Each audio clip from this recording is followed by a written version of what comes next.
Shalom, shalom à toi, brebis du bon berger, soldat. Quelle joie pour moi de te retrouver pour partager avec toi ce que nous avons de plus cher, la parole de Dieu qui est notre trésor. Aujourd'hui, nous sommes avec les apôtres dans le 3e chapitre des Actes des apôtres, où l'Esprit nous raconte que Pierre et Jean montaient au temple à l'heure de la prière. C'était la 9e heure. Et il y avait un homme impotent dès la naissance, qu'on portait et qu'on mettait tous les jours à la porte du temple, pour qu'il demande l'aumône à ceux qui entraient dans le temple. Et cet homme, voyant Pierre et Jean qui allaient entrer dans le temple, leur demanda l'aumône. Mais Pierre, ayant les yeux arrêtés sur lui, avec Jean, lui dit, « Regarde-nous. » Et il les regardait attentivement, s'attendant à recevoir d'eux quelque chose. Mais Pierre lui dit, « Je n'ai ni argent, ni or, mais ce que j'ai, je te le donne. Au nom de Jésus-Christ de Nazareth, lève-toi et marche. » Et l'ayant pris par la main droite, il le leva. Et la Bible dit, aussitôt, la plante de ses pieds et de ses chevilles devinrent fermes.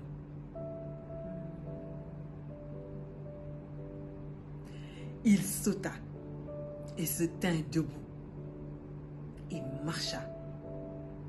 Waouh! Et il entra avec eux dans le temple, marchant, sautant et louant Dieu. Que le nom de Dieu soit béni pour ce miracle. Que le nom de Jésus soit élevé.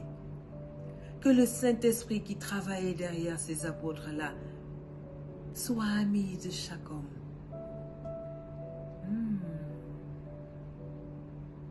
Alors, si nous revenons au début du texte, nous voyons que Pierre et Jean marchaient ensemble pour aller prier. Ce texte nous rappelle l'importance de prier ensemble.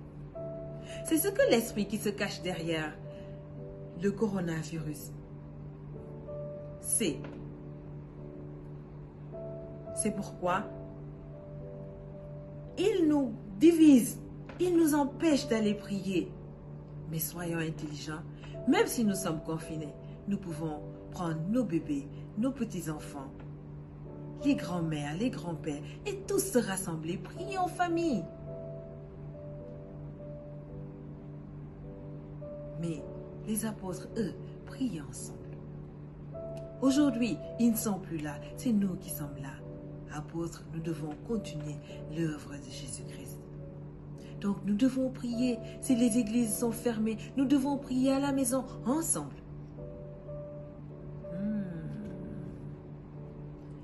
Et cet homme qui était impotent, un homme impotent, c'est quelqu'un qui ne peut pas marcher, qui a des difficultés pour marcher. Certaines versions de la Bible disent qu'il est un homme boiteux. Il était là, boiteux depuis la naissance. Femme soldat, femme au foyer. Est-ce que tu comprends ici l'importance de prier avant des rapports sexuels? Pour que l'Esprit de Dieu accompagne ta grossesse depuis le début. Est-ce que tu comprends l'importance de prier pendant ta grossesse pour qu'aucun esprit ne vienne s'attacher à ce que tu portes? Et à la naissance, l'importance de tenir ton enfant dans les bras et de prier. Car Dieu entend ta prière. Le lien que tu as avec cet enfant est tellement fort que tout ce que tu demandes à Dieu, il te le donnera. Alors, je t'en supplie, prie pour ton enfant. Et même quand il sera grand, quand il ira à l'école et que tu seras au boulot, prie pour l'enfant. Car Dieu entendra toujours ta prière pour ton enfant. Imagine la maman de cet enfant, de cet homme impotent, qui, après 1 an, voient toutes les autres femmes qui avaient accouché dans la même période qu'elle, voir leur enfant qui marche. Mais elle, son enfant ne peut pas marcher. Ça fait mal. Et que peut-être juste un temps de prière l'aurait empêché de voir cette douleur dans sa vie. Nous devons prier, femmes. Et beaucoup de gens sont nés avec ces esprits-là. Et les esprits les ont tenus en haleine jusqu'à leur mort. Aujourd'hui, nous voyons celui-là qui est sauvé parce que Pierre et Jean passent devant lui. Et nous voyons Jean qui lui dit, plutôt Pierre qui lui dit, regarde-nous. Quand Pierre lui dit, regarde-nous, il est en train de le connecter à l'esprit de vie. Le combat commence entre l'esprit de vie qui habite en Pierre et l'esprit de mort qui tient en captivité, en fait, cet homme depuis la naissance. Il le tient lié, il le tient limité à sa place. Un combat est là, un combat spirituel. Il lui dit, regarde-nous. Et il lui dit, je n'ai pas d'argent ni d'or. Ce que j'ai, je te le donne. Au nom de Jésus-Christ, lève-toi et marche. En lui donnant le nom de Jésus-Christ, il lui donne un trésor inestimable. Oui, car c'est le seul nom qui a été donné sous le ciel par lequel nous devions être sauvés. Ce nom de Jésus-Christ qu'il lui donne, il lui donne une puissance devant laquelle tout genou fléchit. L'esprit qui le tenait depuis sa naissance lié comprend que c'est l'heure pour lui de retourner en enfer. Et la Bible dit que la plante de ses pieds et de ses chevilles devint ferme. Est-ce que tu comprends que l'esprit a quitté?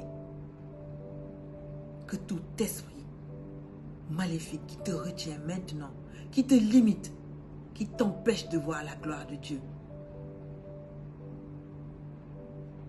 soit lié dans ta vie maintenant au nom de Jésus-Christ et te libère, car le sang de Jésus a coulé sur la croix pour que tu sois libre. Il est tout heureux, il saute, il danse.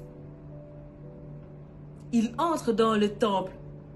Peut-être que tous les jours, il était là, il écoutait la prière, les gens louaient Dieu. Et lui, il ne pouvait pas rentrer pour louer Dieu. Mais l'heure était venue maintenant pour rentrer et louer Dieu. Et toi, soldat? Toi aussi, tu dois louer Dieu tous les jours.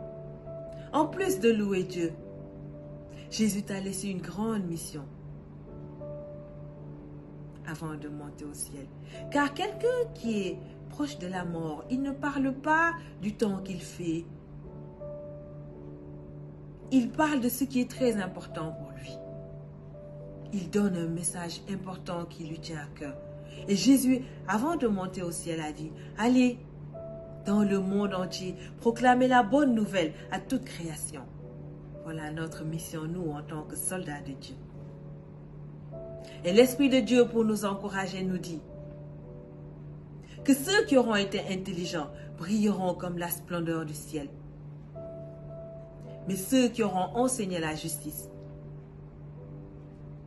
brilleront comme des étoiles à toujours et à perpétuité. Alors levons-nous, soldats, pour proclamer la bonne nouvelle à toute création. Notre mission est grande. Nous avons la chance aujourd'hui d'avoir Internet. En un clin d'œil, notre message arrive chez Soldat Aigle qui est en Angleterre, chez Soldat Miséricorde qui est à Cotonou, chez Soldat Édifice qui est à Abidjan, chez Soldat Justice qui est à Dakar, et Soldat Amour qui est au Canada. Alors levons-nous et partageons la bonne nouvelle. Travaillons, soldats, afin de réjouir le cœur de Jésus-Christ, notre Maître, et surtout de faire avancer son projet le plus important qui est l'évangélisation. Moi, c'est Soldat Victoire de l'armée du Dieu vivant.